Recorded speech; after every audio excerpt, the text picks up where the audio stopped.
Hey folks, we are here today, and today we're going to do, I guess, a combination of an update or two and a matter of, I guess, a couple of opinions along the way.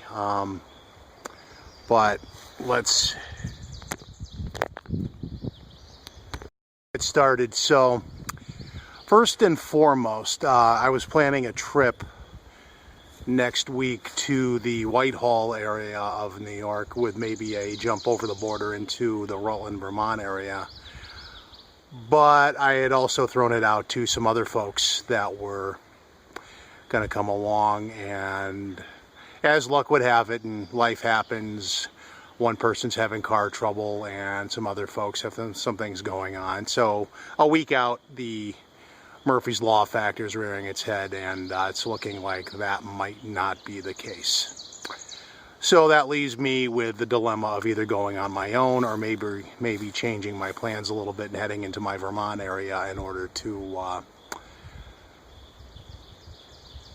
continue that effort and make a series of videos and get some time in there. From my last video, which apparently isn't up yet, we have gone end to end down a logging road where there's a lot of good area to cover, and we're going to be doing that. So what we'll do, bear with me, is if we end up going that route, we're going to probably do a solo overnight, and we're going to do some day hiking and probably get some footage in that area, and then do an overnight in an area where we might be able to, with any luck, draw something in. But it's looking like it's going to be a solo operation at this point, unless somebody surprises me and commits to it, to go in either one at this point. Life happens, like I said, and c'est la vie. I'll move the Whitehall trip to another time further in the summer. Some people might just want to avoid black fly season, and if you've ever encountered black flies, that's perfectly understandable.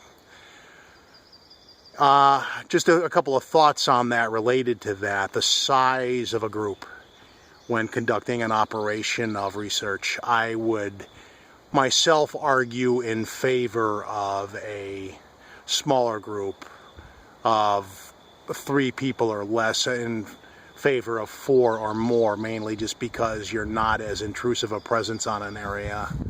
In the past, I've just seen like wagon trains of 4x4s going in, causing a ruckus, and it's just always been my opinion that that tends to drive wildlife and the like away from you, and it's just a really intrusive kind of thing. Whereas if you were to, sorry, guess that is a better shot. If you go in with more people, you tend to have more of a social affair, and you're not as focused on the matter at hand.